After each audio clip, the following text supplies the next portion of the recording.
안녕하십니까. 이슈 포커스 시간입니다. 우리는 모두 한국에서 태어나서 살다가 왔죠. 말이 쉽지 미국 가면 가족이나 친지가 있다고는 했습니다마는 정말로 생전에 한 번도 살아보지도 않았던 이 새로운 곳에 와서 나의 삶을 새롭게 개척한다라는 부담감은 사실 작다고 말할 수가 없었습니다. 그런데 한국에서 미국으로 온 것도 모자라서 LA에 정착했다가 이런저런 삶의 어려움 속에 타주로 또 이주하는 한인들도 늘고 있습니다. 그들은 왜 LA를 떠났고 또 그곳에서는 지금 과연 만족하고 살고 계실까요? 네, 캘리포니아를 떠나서 오늘의 이슈입니다.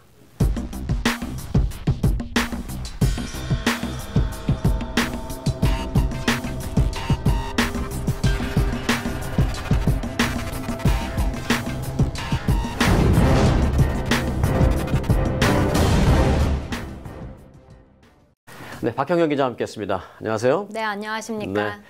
네. LA, 크게 봐서 이제 캘리포니아 주에서 살다가 뭐 여러 가지 어려움 때문에 타주로 이제 이주하는 그런 분들이 요즘 많이 늘고 있는데, 우선 기본적으로 이 하우징 코스트, 집값 감당하는 게 이제 가장 큰 이유라고들 하는데요.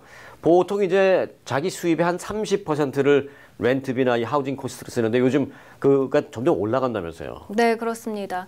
캘리포니아주 예산정책센터에 따르면 지난해 기준으로 전체 주민의 54%, 즉 과반이 이 소득의 30% 이상을 자신의 렌트비로 쏟아붓는 것으로 나타났습니다. 그리고 또 자신의 소득의 과반을 렌트비에 지출하는 이 비율도 전체 29%로 즉 이 3명 중에 1명꼴에 가까이 달하는 것으로 조사가 됐습니다. 그런데 보면 뭐 저희도 맨날 뉴스하면서 경제 지표 전달해드리고 합니다만은 캘리포니아주의 실업률도 낮아지고 각종 경제 지표는 좋게 나온단 말이에요. 네. 그런데 이렇게 렌트비가 올라가면서 어려움을 겪게 되는 이유는 어디 있을까요? 네, 아무래도 가장 큰 이유는 이 수요 대비 공급이 크게 부족한 데 따른 것입니다. 이 캘리포니아주의 일자리가 증가하면서 캘리포니아주로 인구 유입이 되고 또 인구가 증가하고는 있지만 사실 아파트 수는 그걸 따라가지 못한다는 데 있습니다. 네, 곳곳에서 보면은 망치 소리가 많이 들려요. 한인타운에도 보면 곳곳에 이제 콘도 짓고 그런 공사 현장인데 이렇게 짓고 있는데도 불구하고 공급이 부족하다. 그것도 이유가 있을까요? 네, 아무래도 이 완공되는 데까지는 시간이 걸리고요. 이에 더해서 사실 완공된다 하더라도 이 렌트비의 부담을 겪는 그런 주민들과는 큰 상관이 없습니다. 왜요? 이 LA 한인타운을 보더라도요. 지금 최근에 이 새 아파트들, 완공된 아파트들이 잇따라 그랜드 오픈을 하고 있는데요. 네. 이 아파트들의 스튜디오 가격 2,500달러부터 시작합니다. 와, 웬만한 외곽 지역에서 큰 집 렌트비예요? 네, 그렇습니다. 그렇다 보니까 이 저소득층은 물론이고요. 이 중산층 주민들도 사실은 이런 새로 오픈하는 럭셔리 아파트에 들어가는 것은 힘들고요. 거의 불가능하고요. 결국에는 이미 지어진 오래된 그런 낡은 아파트들 안에서 옮겨 다니다 보니까 수요 대비 공급이 부족하긴 마찬가지고 그래서 렌트비는 오르고 그게 반복되는 양상입니다. 네. 그래서 최근 이 경기가 좋아지고 있다고는 하는데 사실 이 소득은 제자리 걸음을 이어가고 있고 또 렌트비는 급등해서 오히려 살기 어렵다 하는 주민들이 더 많아지고 있습니다. 네. 사실 지금도 이 렌트비 부담이 이만저만 큰 어려움이 아니거든요. 네. 그런데 앞으로도 더 오를 찬스가 높다라면 이 어려움은 더 가중되겠네요. 네, 맞습니다. 사실 지금 뭐 이 소득의 과반을 렌트비로 쏟아붓는다고 한다면 달리 말하면 나머지 소득의 50%는 세금이나 아니면 생활비로 이제 들어가기 때문에 사실상 남는 돈이 거의 없거나 아니면 마이너스 생활을 한다고 보셔야 하겠습니다. 그렇기 때문에 이렇게 겨우겨우 버티고 있는 상황에서 만약 렌트비가 더 오른다고 하면 그때는 정말 힘든 결정을 할 수밖에 없을 것입니다. 예를 들면 뭐 좀 더 저렴한 지역을 찾아서 이사를 한다든지 아니면 생활비를 아껴야 하는데요. 여기에는 뭐 외식 비용을 줄이는 것도 있을 테고 또는 인터넷이나 아니면 셀폰 서비스를 좀 줄이는 것이 있을 텐데 실제로도 이런 것을 고려하는 주민들이 점점 늘어나고 있습니다. 네. 그래서 렌트비를 만약 다음번에 올린다 하면은 정말 외곽 지역으로 이사를 하겠다라는 주민들이 늘어나고 있는데요. 그런데 문제는요. 이 외곽 지역으로 간다고 해도 LA 주변 외곽 지역의 경우에는 LA와 그렇게 렌트비가 큰 차이가 없고요. 괜히 출퇴근만 힘들어지고요. 네, 트래픽 이제 고려해야 되죠. 또 거기에 가스비 들어가죠. 네. 이런 거 저런 거를 감안한다면 그렇게 큰 이득은 아니라는 점입니다. 결국은 이 생활비를 아낄 수밖에 없는데 그렇게 되면은 뭐 생활의 질이 떨어진다, 삶의 질이 좀 떨어질 수밖에 없다라는 지적입니다. 네. 그럼 한인타운에서 일하는데 한인타운 내 아파트나 이제 콘도 같은 데 사시다가 사실 굉장히 많이 요즘 비싸잖아요, 한인타운이. 네. 그러니 아예 LA 또는 캘리포니아 주를 떠나서 타주로의 이주를 생각할 수밖에 없네요. 네, 실제로 이미 캘리포니아주 물가가 너무 비싸서 감당이 안 된다면서 떠나버렸거나 아니면 떠날 생각을 하는 주민들이 늘어나고 있는데 이들의 인기 지역은 바로 라스베가스입니다. 아, 그래요? 네, 이 LA 타임스는 어제 칼럼에서 이 라스베가스에는 일자리가 늘어나고 있고 또 생활비는 적고 그 반면에 새로 지은 꽤 넓은 주택이 20-30만 불이면 살 수 있다며 이같이 전했습니다.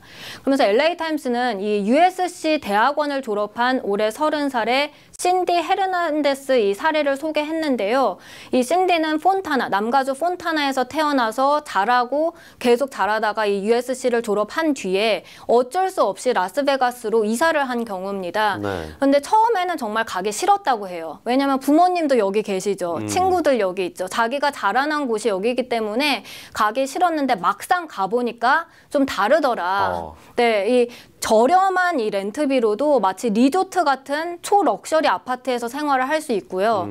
또 그에 더해서 돈도 또 세이브를 해서 이제 주택을 장만할 수 있는 그런 다운 페이먼트를 마련한다고 합니다. 집값도 거기 상대적으로 좀 리저너블 하고요. 네, 그래서 이 꿈에 한 발짝 한 발짝 다가서는 느낌인데 나와서 보니까 캘리포니아 주는 꿈이 아니라 신기루였던 것 같다라고 말했습니다. 보기에만 멋있어 보였고. 네. 또 라스베가스에서 USC 나왔다 그러면 또 취직도 잘 될 수도 있고요. 네. 근데 그 LA 타임즈 보도 맞죠? LA 타임즈 네, 보도. 맞습니다. 근데 거기서 이제 USC 나온 그분은 뭐 한인은 아니셨고요. 네. 그런데 한인들 중에서도 라스베가스로 가시는 분들이 사실 좀 있죠. 네, 라스베가스로도 많이 가고요. 네. 또 라스베가스에 더해서 텍사스주로 떠나는 한인들도 많이 있습니다. LA나 뭐 오렌지 카운티 쪽에 사시다가 그리로 이렇게 타주로 이사하신 그런 한인분들 어떻대요? 대체적으로 네, 굉장히 만족한다는 편입니다. 다라고 말할 수는 없지만 그래도 대체적으로. 네네. 네. 제가 그 올 초에 이와 관련된 기사를 쓴 적이 있었는데 네. 여기에 댓글들이 꽤 많이 달렸어요. 박경영 기자가 맞아요. 그 관련된 기사를 한번 써서 저희 라디오코리아닷컴 웹사이트에 그 기사를 올렸죠. 네네. 네, 거기 댓글이 많이 올라왔어요. 네, 공감한다라는 댓글이 많이 있었고요. 예. 또 실제로 이제 떠나가서 거기에 생활을 적은 그런 댓글들이 많았습니다. 재밌네요. 네, 그 댓글을 제가 좀 프린트해서 갖고 왔는데요. 저도 한번 주신 게 이게 그겁니까? 네네, 예. 같이 보도록 하시죠. 먼저 본의 아니게 직장 때문에 중부로 이사를 왔는데 처음엔 우울했어요. 그런데 네. 적응하고 살다 보니 거기서 왜 평생 모기지 노예로 살았나 싶다. 재밌는 표현이네요. 모기지 네. 노예. 여기서 살면서 그냥 1-2년에 한 번 정도 그곳으로 여행 가면 충분할 것 같다라고 적었습니다. 그래요? 예. 저는 다음 걸 읽어드리겠습니다. 네. 캘리포니아 살아봤지만 중서부 중도시 서버브에서 사는 삶의 질이 훨씬 높아요.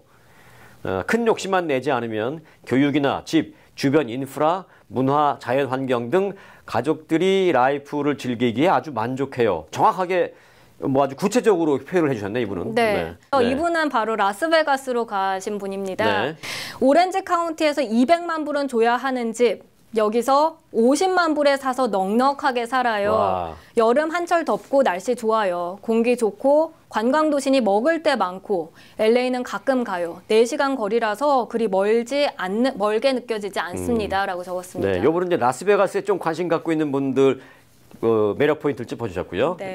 라는 말씀이시네요. 네. 근데 이게 뭐 우리가 여론조사를 한 건 아니고 일방적인 댓글이죠. 네. 이게. 네. 재미있었어요. 정말 리얼한 얘기였는데 네. 그래도 아무래도 이 LA나 오렌지 카운티의 한인 상권도 좋고 날씨도 좋고 이런 곳에 살다가 이렇게 타주로 가신 분들 불편함이 있긴 있을 거예요. 먼저는 음식입니다.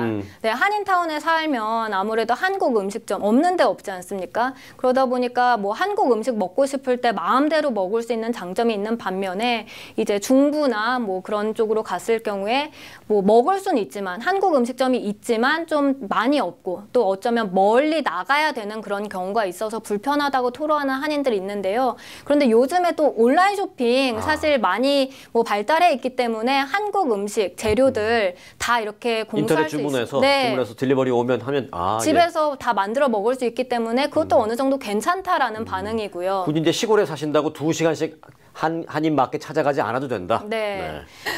옛말에 굴러 들어온 돌이 박힌 돌을 뺀다. 뭐 이런 얘기도 있습니다만 이건 좀 부정적인 말이죠. 하지만 성경에는 이런 말도 있습니다. 먼저 된 자가 나중되고 나중된 자가 먼저 되리라. 반드시 그렇다는 말은 아닙니다만은 비록 나중에 왔더라도 열심히 노력하면 먼저 있던 사람보다 더 앞설 수 있다라는 상징적인 의미일 것이라 생각이 됩니다. 꼭 종교적인 해석이 아니더라도 말입니다. 우리가 어디에 있던 최선을 다해서 나중된 자가 먼저 될 수 있기를 바랍니다. 우리는 이미 미국에 와서 살고 있다는 그것만으로도 나중된 자가 먼저 될 수 있다는 것을 지금 보여주고 있기 때문입니다. 혹 어려워서 LA를 떠나신 분들도 현지에서 화이팅 하시기 바랍니다. 오늘 이슈 마치겠습니다. 박현경 기자 수고 많았습니다. 네, 감사합니다. 여러분 고맙습니다.